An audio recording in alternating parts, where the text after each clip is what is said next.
Shalom. Saya minta maaf, pertama sekali saya harus minta maaf. Ada miskomunikasi dengan kakak pendeta. Kakak pendeta bilang nanti kalau sudah mulai ibadah baru nanti diinfo, katanya begitu. Jadi saya tunggu-tunggu. Ternyata kakak saya bilang, Mira kalau bisa merapat kak, sudah mulai firman. Aduh, bagaimana? Saya percaya setiap kita hari ini datang untuk mendengarkan firman Tuhan, amin. Setiap kita, saya percaya hari ini Tuhan akan berikan rema khusus kepada kita. Rema itu apa? Rema itu adalah pemahaman tertentu, pemahaman di mana kita mengerti firman Tuhan ketika firman Tuhan itu disampaikan. Ketika kita bicara tentang rema, itu bisa berbeda-beda. Apa yang saya dapatkan, apa yang teman-teman dapatkan. Setiap kita bisa dapatkan penekanan tertentu, satu pesan tertentu ketika kita mendengarkan firman Tuhan.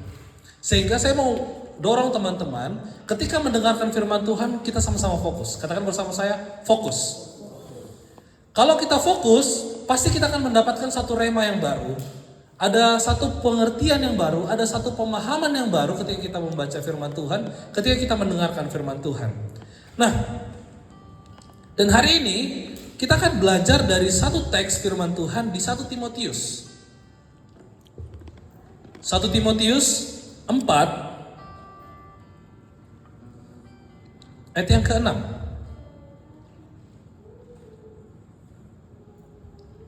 1 Timotius 4 ayat yang ke-6. Yang sudah dapat katakan aha. Dalam hitungan ketiga kita bacakan 1, 2, 3. Dengan tunggu. Ini masih baru satu saja yang dapat di Alkitabnya mungkin. Nah, itu Kak, ada juga yang baru mau ambil Alkitabnya. Tunggu. Kita sama-sama tunggu, enggak apa-apa ya. 1 Timotius berapa? 4 ayat 4. Pasal 4 ayat yang ke-6. Timotius ada di perjanjian lama toh? Oke, 1 Timotius 4 ayat yang ke-6. 1, 2, 3. Dengan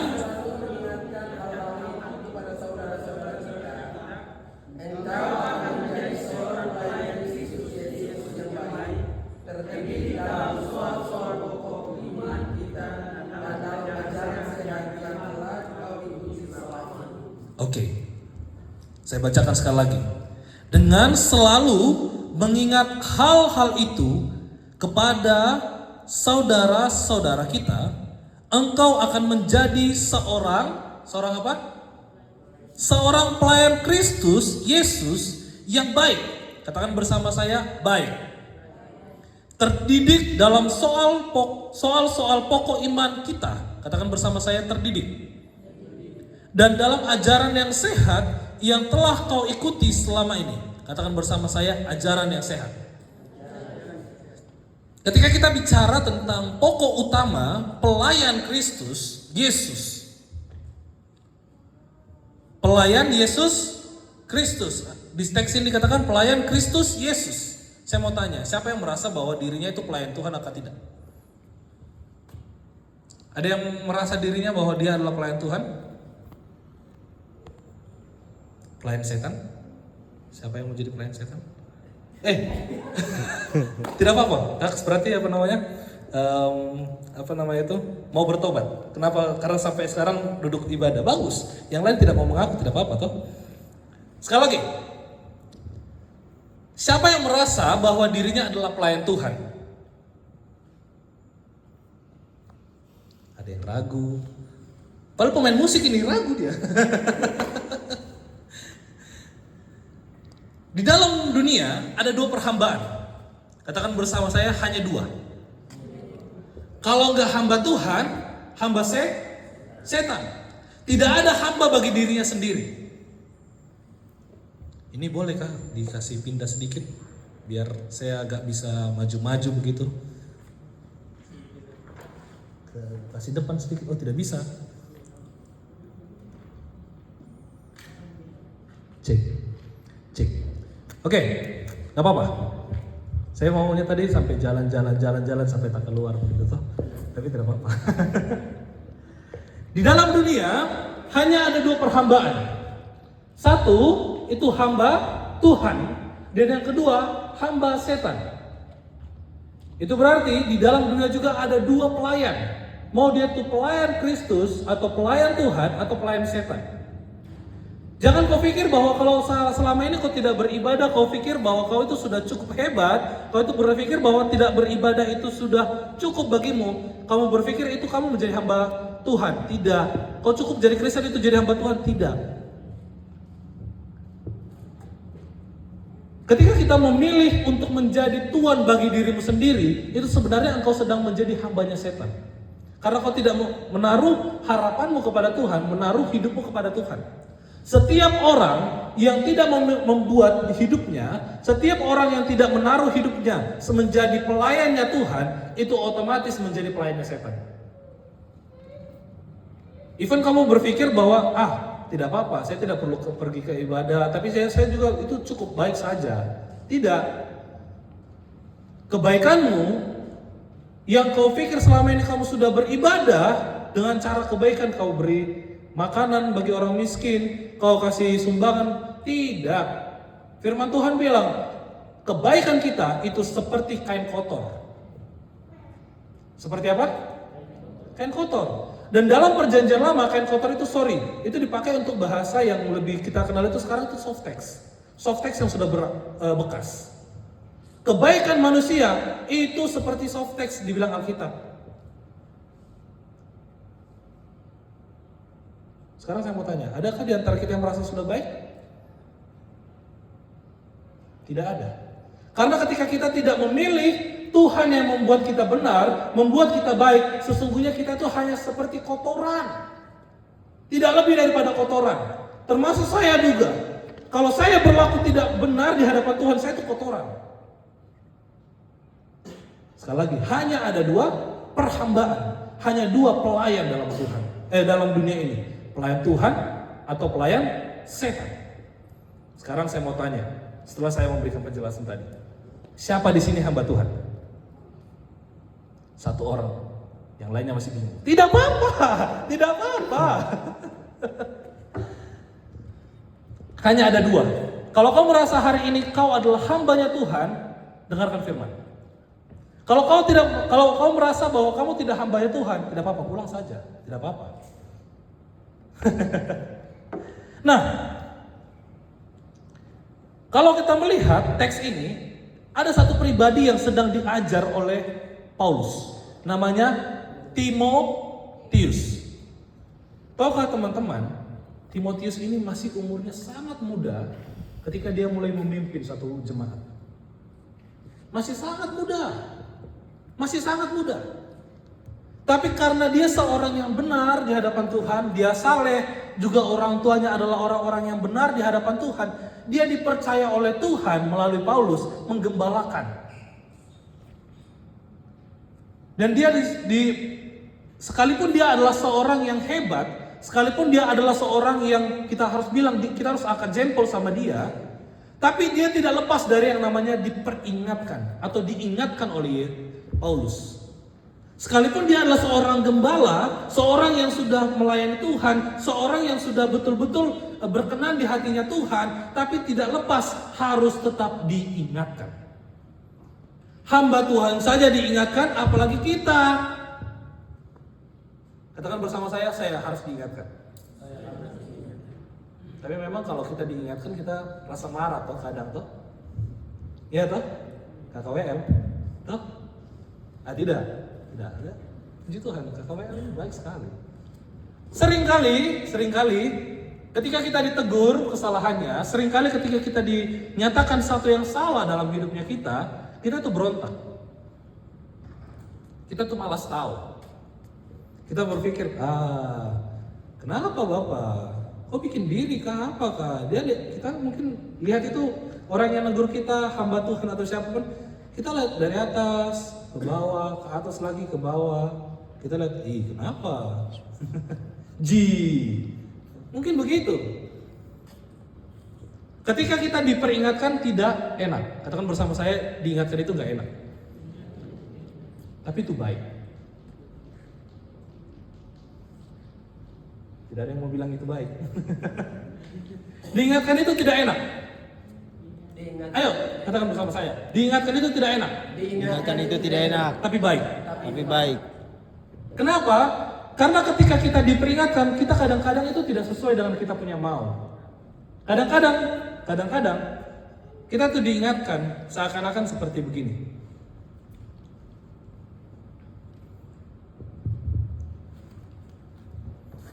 Terus ada orang bilang, ih Kaks, kau punya baju itu tidak bisa bikin baik kah? Tidak, ini saya punya style. Kenapa kah? Padahal ini mungkin, atau mungkin. Ini mungkin seperti ini. Kita punya baju, dong sudah buat yang mana di dalam, mana di luar, terus kita pakai begini. Toh? Terus ini bukan di jalan yang benar juga, kita begini. Terus ada bilang, ih Kaks, kau punya baju. Dia bilang, ih kenapa? Kau tidak senang, bagaimana? Kadang-kadang kita diperingatkan itu seperti itu. Kadang-kadang kita mau berlaku seenaknya kita, berlaku dan berpikir bahwa kita ini udah benar. Ini saya pakai nih, ih kenapa? Saya sudah umur begini, kok masih mau atur-atur saya punya baju? Kok pikir saya tidak tahu cara berpakaian? Padahal sekarang saya mau tanya, kalau seandainya saya tadi dari tanah tadi itu, saya datang begini, saya datang khotbah, saya bercerita, nyaman kan tidak lihat saya? Tidak. Tidak. Kenapa? Karena ada yang salah. Tapi karena saya mau benar, biar jangan teman-teman itu rasa bagaimana kak, ini gila kak, apa kak, begitu. saya kasih kembali. Ih, mana Mike?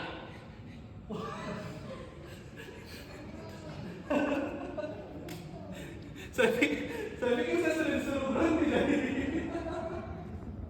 Aduh, aman. Nah, gak apa-apa, kita fokus. Nah, teman-teman, kadang-kadang kehidupan kita juga sama seperti itu.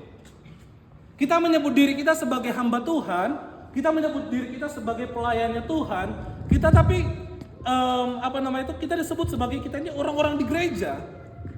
Kita ini sebagai anak-anak mudanya gereja, kita ini orang-orang yang aktif di pelayanan. Tapi kadang-kadang ketika kita diperingatkan dan jelas itu salah, kita bilang, tidak, ini memang saya punya cara hidup jadi.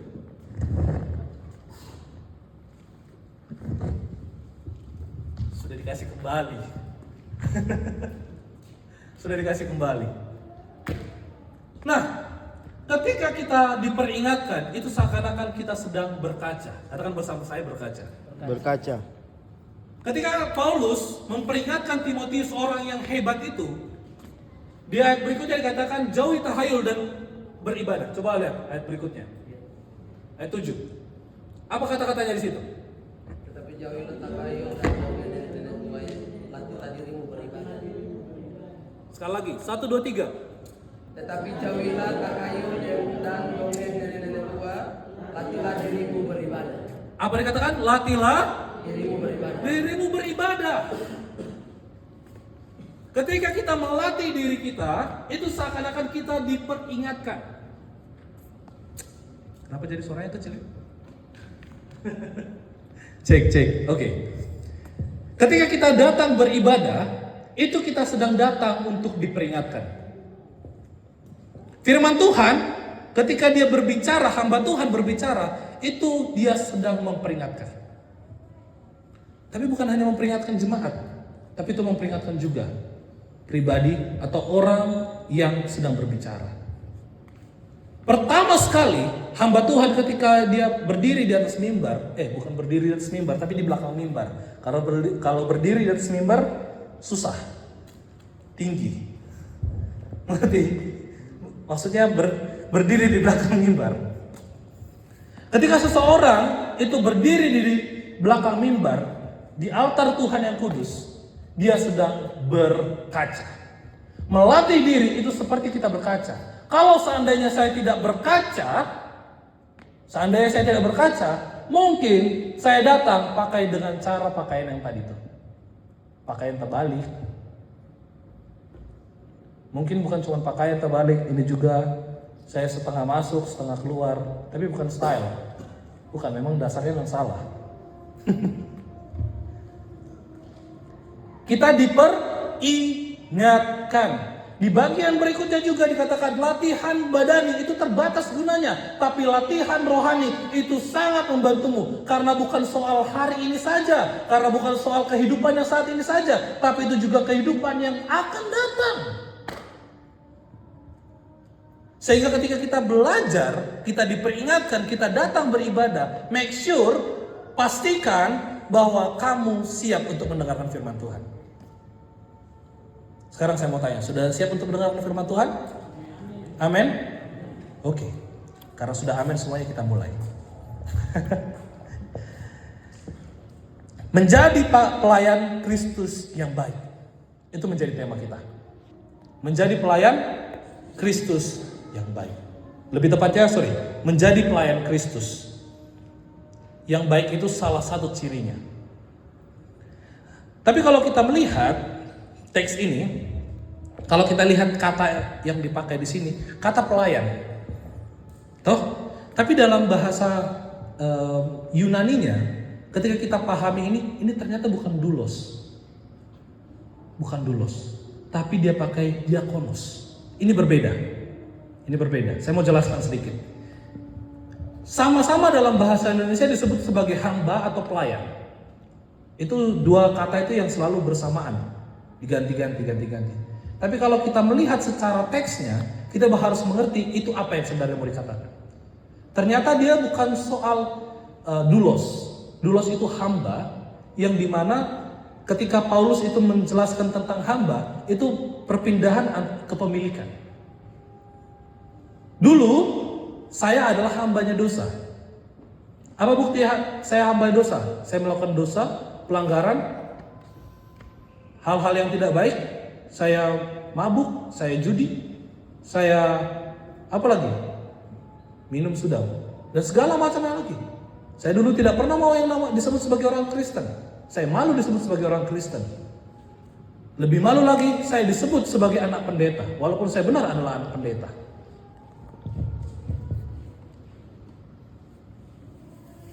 Hamba atau doulos itu perpindahan dari satu kepemilikan ke kepemilikan berikutnya. Itu sama seperti gini. Ketika kita beli HP. Sebelum kita beli, ini siapa punya? Siapa? Counter. Ini yang punya bukan saya. Ini yang punya adalah counter. Saya mau pegang boleh nggak? Saya mau pakai boleh nggak? Saya mau ambil boleh nggak? Tidak boleh. Tapi kemudian ketika saya datang, saya bilang, Pak, saya mau beli HP. Saya mau yang ini, saya mau yang begini, warnanya ini, mungkin begitu ya. Saya mau yang penyimpanannya seperti ini. Oke. Setelah saya bilang begitu, langsung dikasih nggak ke saya? Belum. Harus ada pembayaran. Ketika saya membayar dengan sejumlah uang tertentu, mau itu 1 juta, 2 juta, sampai puluhan juta, itu bodo amat lah. Yang penting kita mau cara apanya. Kita bayar, ini uangnya. Setelah kita bilang ini uangnya, dia hitung sudah oke, HP-nya sudah dikasih ke kita nggak? Belum, karena memang belum dikasih. Setelah dia kasih, HP-nya milik siapa? Itu yang disebut sebagai hamba, perpindahan dari kepemilikan yang satu ke pemilik berikutnya. Dahulu kita semua adalah hamba dosa. Sekarang saya mau tanya, siapa yang belum pernah berdosa? Siapa yang pernah berdosa? Saya mau lihat dulu ini. Tangan siapa yang tidak terangkat? Kan belum pernah berdosa. Setiap kali kita melakukan dosa, itu bentuk kita dulu adalah hamba dosa. Oke? Kemudian melalui darah Yesus, pertobatan dan seterusnya, kita menjadi hamba Yesus. Itu yang tadi saya sebutkan. Hanya ada 2 perhambaan di dunia. Tapi ternyata dalam teks ini, dia tidak pakai kata doulos. Bukan hanya perpindahan dari satu pemilik ke pemilik berikutnya. Tapi dia pakai kata diakonos, yang berarti ini bentuk nyata dari sebuah pelayanan. Bentuk nyata dari bagaimana seseorang itu melayani Tuhan. Bentuk nyata, dan itu kita bisa lihat, kita bisa tahu dari kita melihat, dari kita memperhatikan. Apa buktinya? Kita melayani. Mau itu kita bentuknya melayani di gereja, mau itu bentuknya kita melayani di kantor, melayani di tempat sekolah kita, melayani di tempat manapun. Kalau kita melayani secara langsung, itu disebut sebagai diakonos. Oke? Jadi ketika kita baca teks ini, itu berbicara tentang bentuk nyata kita dalam melayani. Apa bukti nyata kita dalam melayani? Kita datang beribadah. Kita membaca Alkitab, kita berdoa, itu bentuk daripada pelayanan kita. Kita mendoakan orang lain, itu bentuk dari pelayanan kita. Kita dalam kantor, dalam sekolah, dalam apapun, kita mengerjakan tugas dan tanggung jawab kita dengan benar, itu sebagai bentuk kita adalah seorang pelayannya Tuhan. Jadi saya mau bilang, siapapun kamu, dimanapun kamu, dan dimanapun kau sekarang ini bekerja, sekolah, engkau adalah hambanya Tuhan. Engkau adalah pelayan Tuhan. Pelayan Tuhan bukan hanya orang yang berdiri di mimbar, bukan hanya orang yang ada di mimbar yang melayani Tuhan setiap hari Minggu. Tapi setiap orang yang telah menerima Yesus sebagai Tuhan dan Juru Selamat, ia adalah pelayan Tuhan, dia adalah hambanya Tuhan. Katakan bersama saya adalah hambanya Tuhan. Setiap kita adalah hambanya Tuhan. Tapi ternyata menjadi hamba Tuhan itu gak cukup hanya kita menerima Yesus. Ada langkah-langkah berikutnya. Bukan hanya soal kita menerima pemikiran yang baru, bukan hanya soal ketika kita itu, kita tahu nih, kita mengerti nih. Enggak, bukan hanya sebatas di kognitif kita, hanya di pikiran kita. Tapi bentuknya juga terjadi secara praktis. Secara apa? Praktis. Apa bentuk praktis itu? Kita datang, kita atur kursi, kita datang, kita main musik, kita datang, kita sapa seseorang, kita salam seseorang, kita berkati seseorang, kita bilang Tuhan Yesus memberkati ya. Itu bentuk real atau bentuk nyata daripada engkau seorang hambanya Tuhan, pelayannya Tuhan. Lalu yang kedua, bukan hanya secara bukan hanya secara teoritis, tapi juga secara sosiologis, di mana kita ini bisa berkumpul bersama-sama ini bentuk nyata dari kita adalah pelayan Tuhan. Sekarang saya mau tanya, kami ini pelayan Tuhan kah tidak? Sudah semakin jelas, ada satu orang di sana menjawab. Tidak apa-apa, saya akan tanya terus sampai nanti akhir. Kalau sudah sampai semuanya orang bilang saya percaya, baru kita berhenti. Lalu bagaimana menjadi pelayan Tuhan yang baik gitu? Di sini dikatakan ada beberapa tadi. Kita baca ya, ayat 6. Dengan selalu, apa katanya firman Tuhan? Ayat 6. Dengan selalu, apa di firman Tuhan bilang? 1, 2, 3. 1, 2, 3. Dengan selalu mengingatkan.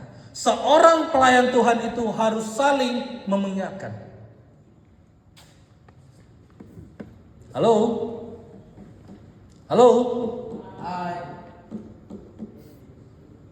Seorang pelayan Tuhan harus saling mengingatkan. Katakan bersama saya, harus saling mengingatkan.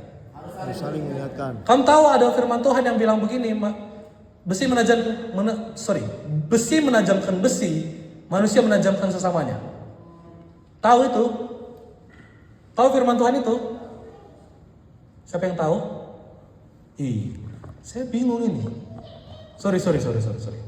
Ini saya betul toh di GBI Philadelphia toh? Iya toh? Saya minta maaf. Saya tahu kalau GBI Philadelphia itu orang-orang yang semangat sekali kalau mendengarkan firman Tuhan, tapi saya bingung ini. Ale, kamu ada di sini atau tidak? Halo? Ada di sini atau tidak? Ada. Ini saya seperti bukan ada di GBI Philadelphia ini. Ini saya ini semuanya ini mata menyala tapi otak kosong. Sorry, itu benar kan tidak itu bahasanya itu? Saya nggak tahu juga. Ini mata memang melihat saya, tapi itu tunggu. Ini karena tidak kenal saya kah atau bagaimana? Karena saya belum perkenalan juga ya. Ya udah kita perkenalan dulu. Kita mulai lagi dari awal ya. Kita mulai dari titik nol ya. Ini saya bingung juga ini. Kenapa kan tidak ada yang itu, tidak ada yang merespon kah? Ya, perkenalkan nama saya Miracle Sanwarubu. Saya melayani Tuhan. Saya masih muda. Apalagi saya mau kasih kenal. Kak, siapa saya mau kasih kenal lagi kak? Apalagi saya masih umur belia. Saya masih anak kemarin sore. Apalagi kak? Supaya kami ini bisa kenal saya, jadi saya bisa respon kak gitu. Saya bingung ini. Saya ingat itu dari bulan 12 saya ke sini, bulan 2 saya ke sini dengan Pastor Karen. Itu kami tuh kalau dengarkan firman Tuhan, amin. Iya, yes atau apa kak. Tapi hari ini mama kami ini belum makan kak, bagaimana? Belum makan kak? Belum. Aduh. Saya punya pendeta itu di Jakarta, Bapak Gilbert Komendo. Dia selalu bilang, pastikanlah kalau sebelum ke gereja itu minimal makanlah sedikit. Biar jangan waktu pendeta itu bicara itu kami tuh diam begini, lihat-lihat begini, tapi tidak mengerti atau bagaimana, tapi diam saja begitu. Oke, kita lanjut ya. Hal pertama yang ada sebagai seorang pelayan Tuhan, ia akan selalu mengingatkan. Katakan bersama saya, mengingatkan. Firman Tuhan juga bilang begini, besi menajamkan besi, manusia menajamkan sesamanya. Kalau kita lihat teks itu, mungkin kita pikir bahwa setiap kali kita konflik, setiap kali kita ada masalah, kita baku hantam, itu baru kita saling menajamkan sesamanya. Tapi ternyata Alkitab tidak bilang begitu. Alkitab, baik di Amsal maupun di Timotius, itu tidak membuat kita untuk baku hantam. Tidak. Kadang-kadang saya pernah mendengar, ini juga saya punya moto ketika saya sering sekali berantem, sering sekali baku pukul, saya selalu bilang, firman Tuhan yang bilang manusia menajamkan sesamanya. Jadi saya pukul kok, itu berarti saya lagi tajamkan kok sabar, kok tenang ya, begitu. Alkitab mengatakan seorang pelayan yang baik itu ia harus mengingatkan. Ia harus apa? Mengingatkan. Mengingatkan itu bukan untuk menjatuhkan. Mengingatkan bukan untuk merendahkan. Mengingatkan bukan untuk seseorang itu terlihat buruk dan seorang yang mengingatkan itu menjadi baik. Tidak. Mengingatkan adalah dua pribadi yang sama-sama saling membangun. Ketika dia memperingatkan, itu berarti dia sedang memberitahukan, teman, saudara, ini kau punya pakaian ini salah mungkin. Mungkin ini kau punya pakaian itu terbalik. Seperti yang tadi saya kasih contoh. Di cara kita mengingatkan itu bukan untuk merendahkan seseorang. Walaupun kadang-kadang kita berpikir ketika seseorang mengingatkan kita, itu merendahkan kita. Enggak. Kita harus saling mengingatkan, saling membangun, dan saling kita berjuang untuk semua orang ini maju dalam Kristus. Itu yang disebut oleh Alkitab, itu menajamkan saudaranya. Itu yang disebutkan oleh yang disebutkan oleh Paulus kepada Timotius untuk saling mengingatkan. Karena kadang-kadang saya bisa jatuh. Kadang-kadang saya bisa lemah. Kadang-kadang saya bisa merasa saya tuh di titik terendah dalam hidup. Tapi kadang-kadang juga itu saudara. Betulkah tidak? Kegunaan kita sebagai seorang yang melayani Tuhan, sebagai seorang pelayan-pelayannya Tuhan, seseorang yang anak-anak mudanya di dalam gereja adalah saling mengingatkan untuk kita sama-sama maju. Amin. Karena ketika kita mengingatkan itu bukan berarti kita sedang membuat orang lain itu lebih lemah, lebih buruk, lebih hina atau lebih apapun itu, tapi kita sedang mengajak orang untuk sama-sama maju untuk memuliakan nama Tuhan Allah. Amin. Mengingatkan itu berarti mengarahkan, membimbing secara terus-menerus selama orang itu masih hidup. Kalau saya pakai kata yang tadi tuh, setiap kita itu sambil bercermin setiap hari. Kalau saya tidak bercermin, saya tidak tahu di mana ya. Saya lupa. Sini ke sini yang ada. Di sini. Kalau saya tidak bercermin, saya tidak tahu di sini tiba-tiba ada jerawat. Satu orang langsung cek, saya ada jerawat atau tidak ya?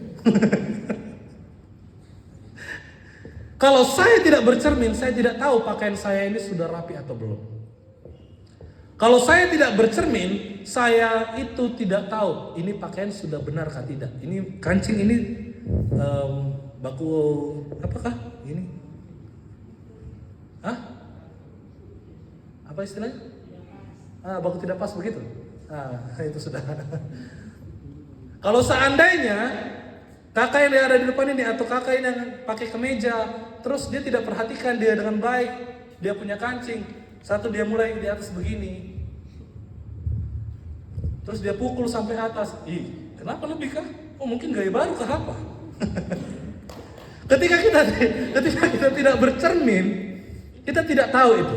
Dan itulah yang disebut sebagai memperingatkan, saling mengingatkan. Kita selalu bercermin. Setiap kali kita mengingatkan seseorang, itu mengingatkan saya. Setiap kali saya mengingatkan diri saya, itu juga saya mau orang lain juga mengingatkan dirinya sendiri. Amin. Jadi setiap kali kita mengingatkan, itu berarti kita mengarahkan, membimbing secara terus-menerus selama kita hidup. Nanti setelah kita sudah mati, baru kita sudah sama-sama diam. Amin.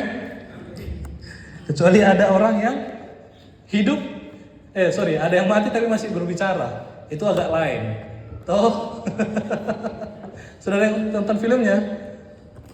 Ada yang nonton film agak lain? Belum. Aduh, kami ini berdosa sekali. Banyak orang yang sebut dirinya sebagai hamba Tuhan, pakai nama Tuhan, berdiri di atas mimbar. Tapi ketika dia sedang berdiri di atas mimbar, dia tidak sedang mempertontonkan Tuhan. Dia tidak sedang memuliakan Tuhan. Dia hanya mempertontonkan dirinya sendiri. Dan ini kesalahan yang fatal, teman-teman. Ada orang yang menyebut dirinya sebagai orang Kristen, tapi tidak menunjukkan bahwa dirinya adalah orang Kristen.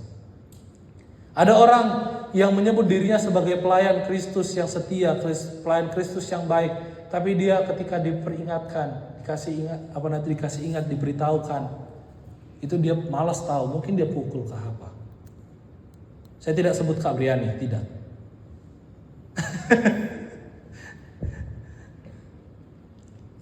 Mungkin kita sedang berpikir ketika kita diperingatkan kita sedang direndahkan. Tapi saya mau katakan hari ini, ketika kita diperingatkan itu sebagai tanda kita masih hidup dan kita saling menyayangi.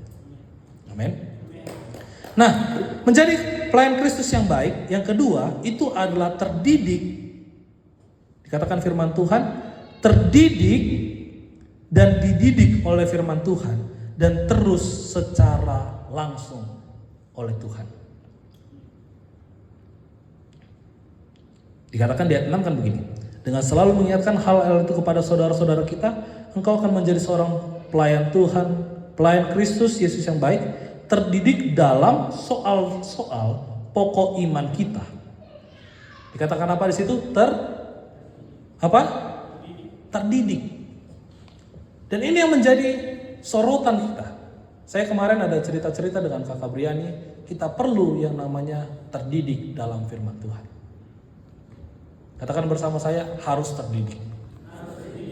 Kamu boleh melayani Tuhan, kamu boleh main musik, kamu boleh menjadi singers, kamu boleh menjadi WL, tapi juga harus dibarengin dengan pendidikan yang baik dari firman Tuhan.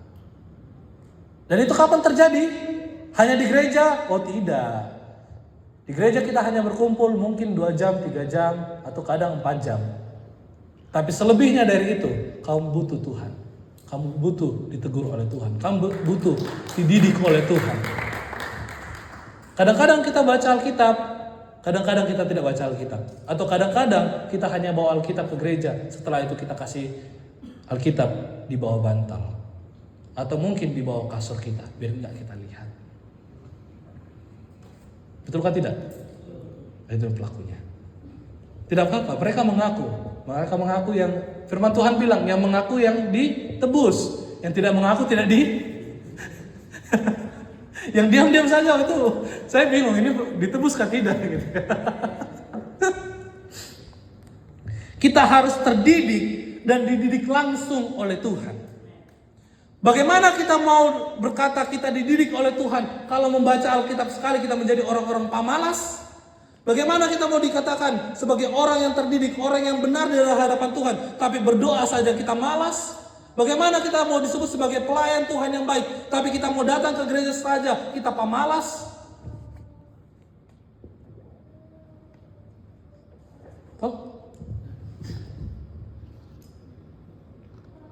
Kadang-kadang kita hanya berdiri dari mimbar. Kadang-kadang kita hanya berdiri dan menganggap bahwa kita itu pelayan Tuhan. Kita menganggap diri kita sudah baik karena setiap minggu kita datang melayani Tuhan. Tapi dalam setiap hari Minggu aja. Tapi dalam weekdays-nya, Senin sampai Sabtu, kita lupa mau bikin apa. Kita lupa diri. Sabtu, Minggu, mungkin kita bertobat. Senin sampai Jumat atau sampai Sabtu kita kumat. Saya tadi dengar apa lagunya? Jaga api. Iya toh? Betul.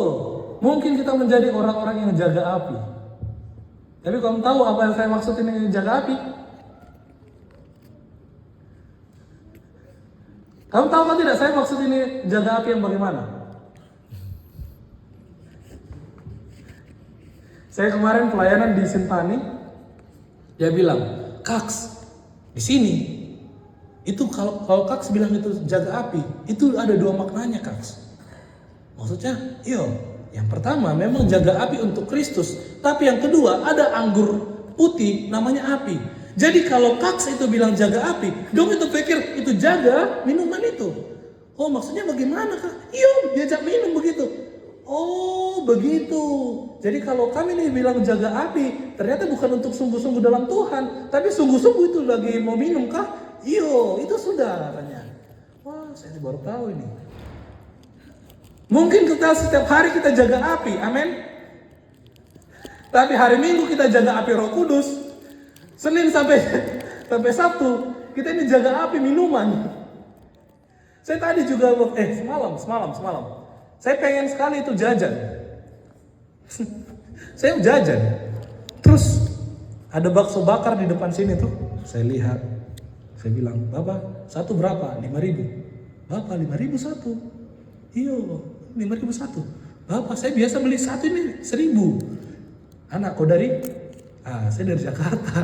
Oh iya anak, ini Jayapura, ini bukan Jakarta. Oh begitu. Ya sudah. Saya pesan dulu Bapak. Oke. Lalu saya jalan sedikit begini, saya lihat api. Saya baru itu lihat botol itu, api. Oh ini yang dimaksud anggur itu. Oh ini yang maksudnya itu jaga api. Dan kadang-kadang kita sebagai hamba-hamba Tuhan yang katanya kita sebagai pelayan-pelayan Tuhan, kita jaga api. Kita selalu bilang ke orang-orang lain, Bapak saya selalu jaga api saya tetap menyala. Oh iya anak, mantap. Tapi ternyata bukan api Roh Kudus, tapi api dia anggur tua. Kamu bertobat. Kamu itu bertobat. Kita harus terdidik. Katakan bersama saya harus terdidik. Bagaimana cara kita untuk terdidik? Kita baca Alkitab kita.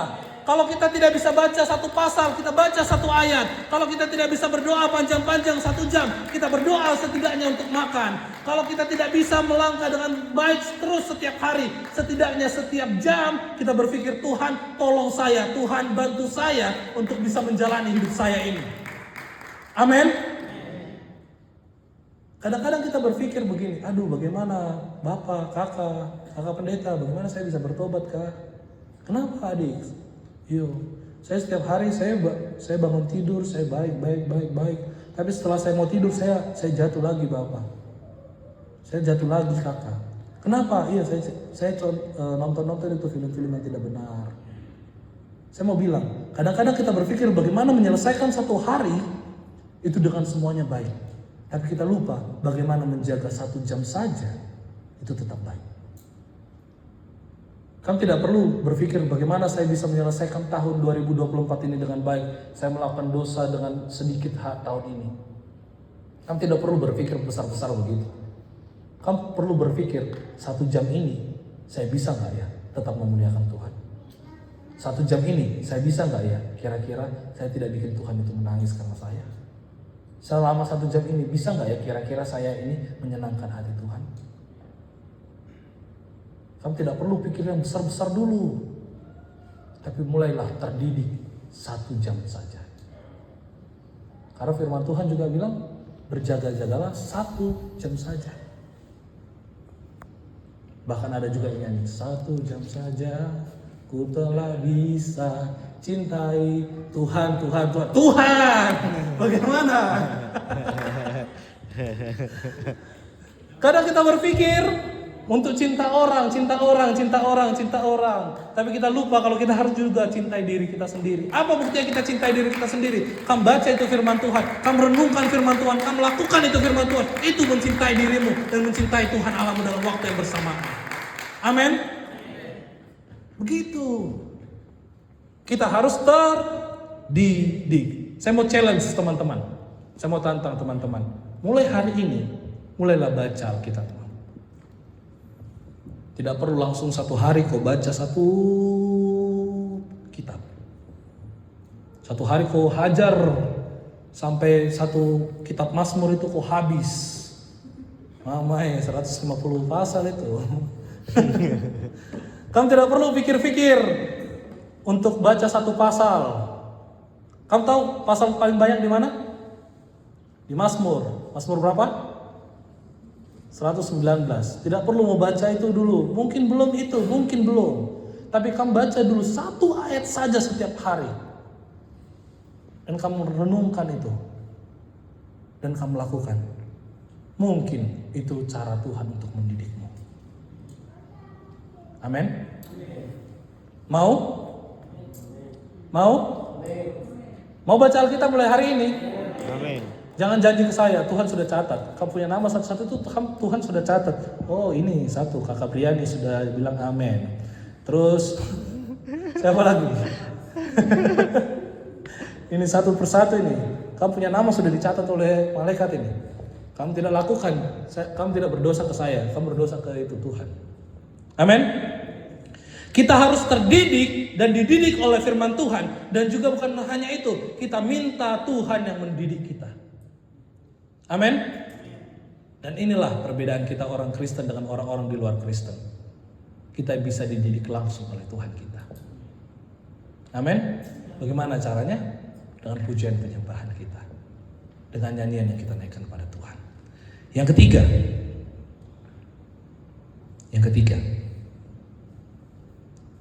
Terdidik dalam soal-soal iman, soal-soal pokok iman kita, dan dalam ajaran yang sehat yang telah kau ikuti selama ini.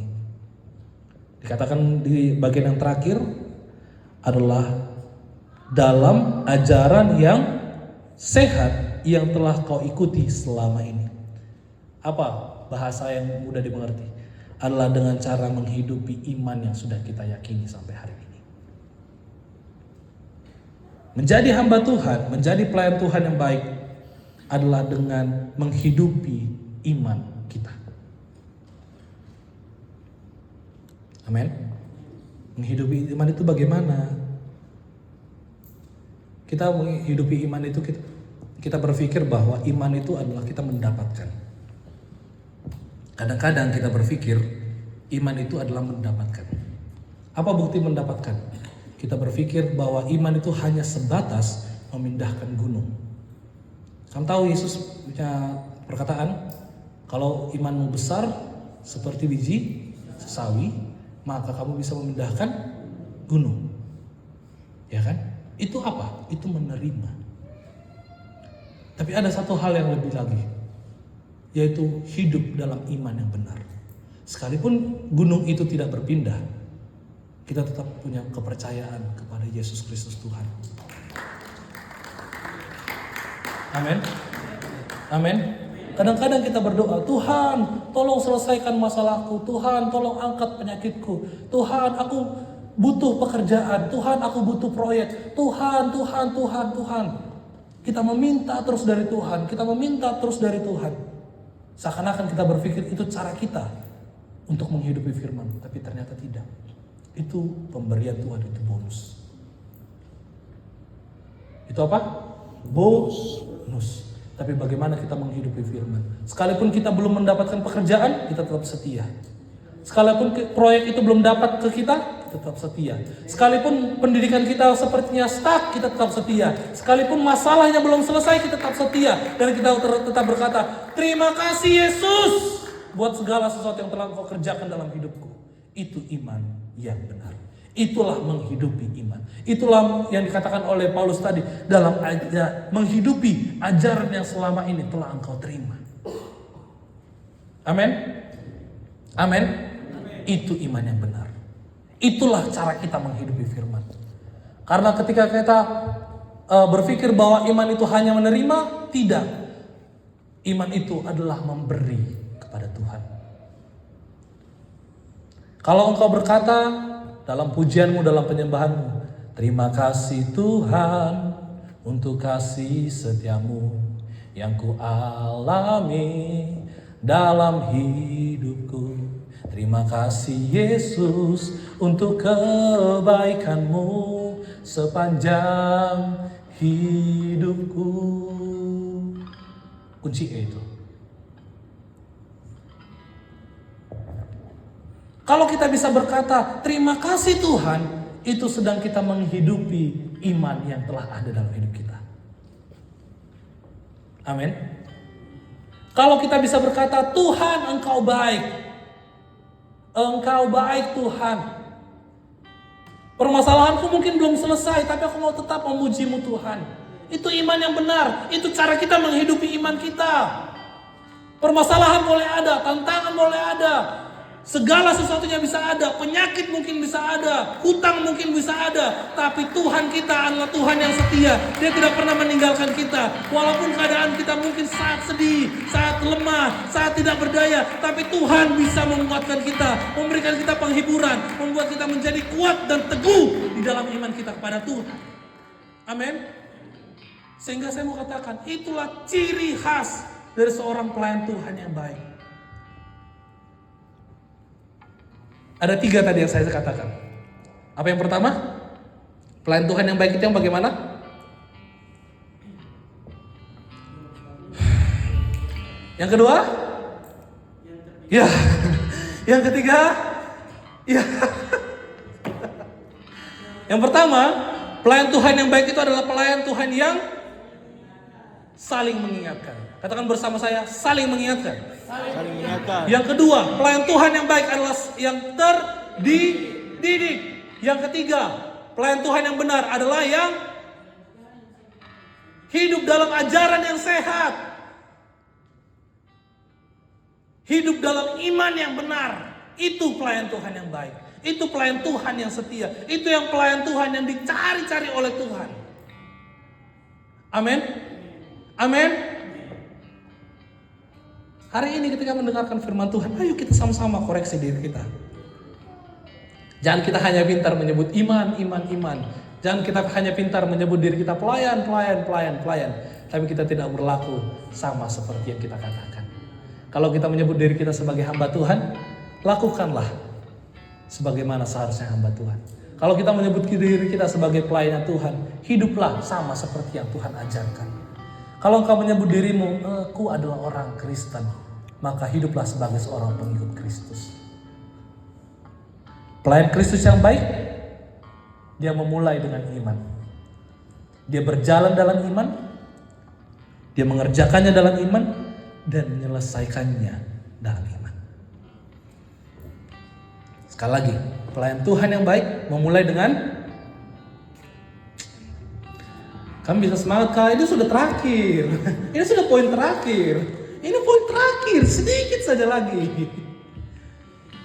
Pelayan Tuhan yang baik adalah pelayan Tuhan yang memulai dengan iman, berjalan dan mengerjakan dengan iman, dan mengakhirinya dengan iman. Kalau hari ini engkau mendengarkan firman Tuhan dan diajar oleh Tuhan, dan kalaupun kamu berpikir, wah ternyata selama ini saya masih belum ada di situ, saya mau bilang hari ini adalah hari pertobatanmu. Kalau hari ini engkau berkata, saya sudah memulai dalam iman, tapi sepertinya dalam perjalananku saat ini itu sedang tidak baik-baik saja. Saya ada kadang-kadang turun sekali, kadang-kadang saya merasa semangat sekali, kadang-kadang saya merasa malas sekali, tapi kadang-kadang saya berpikir, wah Tuhan itu baik. Saya mau katakan, berjalanlah dengan iman, kerjakanlah dalam iman. Tapi kalau berpikir, mungkin besok saya sudah mati Tuhan, apakah saya sudah berkenan di hadapan Tuhan? Saya mau katakan, selesaikan jugalah dalam iman yang benar. Karena kita tidak tahu akan hari esok. Kita nggak tahu kapan kita akan mati. Tapi kita tahu bagaimana cara kita untuk hidup sesuai dengan firman Tuhan. Amin. Atau ada yang tahu kapan dia mati? Saya mau tanya dulu. Ada yang tahu kapan mati? Dan kalau seandainya saya bertanya hari ini, kalau seandainya hari ini engkau meninggal dunia, apakah engkau masuk surga?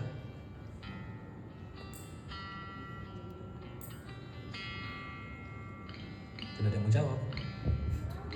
Kita berandai-andai sejenak. Seandainya kamu meninggal hari ini,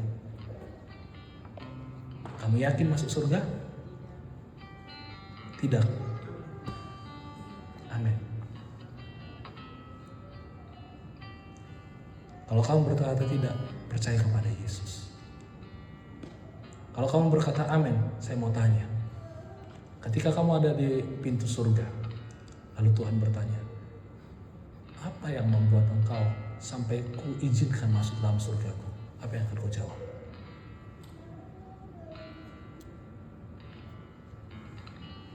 Sekali lagi, kalau seandainya kita yakin masuk surga, amin, kita masuk surga. Lalu tiba-tiba di pintu surga itu, Tuhan tanya, kenapa saya mau izinkan kau masuk dalam surgaku? Apa jawabanmu?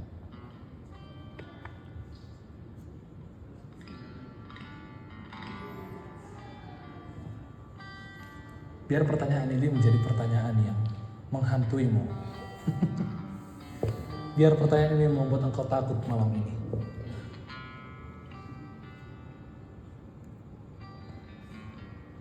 Orang Kristen itu harus takut. Tapi takut tidak berkenan di hadapan Bapa. Bukan takut sama sorgi. Sekali lagi pertanyaannya. Dua pertanyaan ini.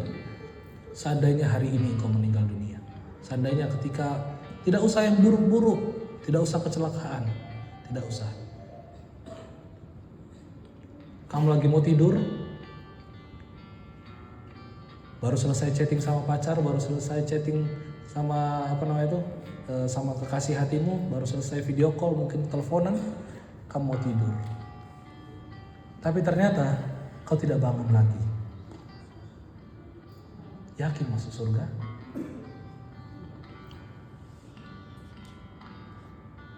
Yang kedua, kalau seandainya, sebaik-baiknya Tuhan itu ternyata Tuhan kasih izin sampai ke depan surga, sampai depan pintu gerbang surga. Terus Tuhan tanya, apa yang membuat aku mengizinkanmu masuk ke dalam surgaku? Apa jawabanmu? Berat ya Pertanyaannya ya terakhir ya. Tapi biarlah itu menjadi, karena kamu tidak ada jawab, saya tidak akan mau jawab juga. Kamu dari tadi diam, saya akan diam juga. Saya mau balas kamu ini. Firman Tuhan bilang jangan saling membalas. Kali ini saya mau membalas. Izin Tuhan. Saya mau bilang, saya percaya saya akan masuk surga. Dan kalau Tuhan tanya, kenapa saya mau izinkan kau masuk surgaku? Karena aku bilang, aku beriman kepada Yesus. Aku memulai dengan iman, aku berjalan dalam iman, dan aku mau mengakhiri dalam iman. Dan ini biarlah jadi pertanyaan, dua pertanyaan ini, pertanyaan yang simple, gampang pertanyaannya. Jawaban pertama ya dan tidak, ya toh. Yang kedua, jawabannya gampang, alasannya gampang. Tapi kadang-kadang kita gagal dalam melakukannya. Kita menyebut diri kita sebagai pelayan Tuhan yang baik, mari kita juga melakukannya dengan baik. Yang pertama tadi apa kita katakan? Saling mengingatkan. Yang kedua apa? Kita terdidik dalam firman Tuhan. Yang ketiga apa?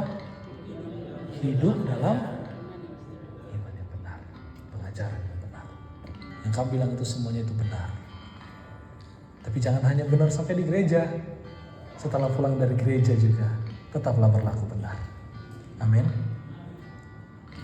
Saya mendengar bahwa ini adalah KPA pertama ya tahun ini ya. Saya mau ajak teman-teman untuk kita memuliakan nama Tuhan.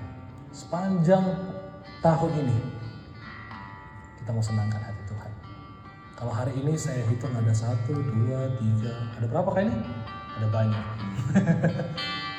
1, 2, 3, 4, 5, 6, 7, 8, 33. Kalau seandainya hari ini kita mulai dengan 33 orang, nanti di akhir tahun kita merayakan Natal, kita merayakan selebrasi, jangan cuma 31 orang, 33 orang. Kalau bisa sampai 3.300 orang pun boleh. Tapi saya mau bilang, itu tidak akan pernah terjadi kalau engkau hanya berkata amin tapi tidak melakukan tindakan. Engkau boleh berkata amin, engkau boleh berkata haleluya, engkau boleh bertepuk tangan, tapi jangan sampai di situ saja. Lakukanlah dengan iman, berjalanlah dengan iman, dan akhirlah tahun ini juga dengan iman. Amin. Kita mau puji Tuhan.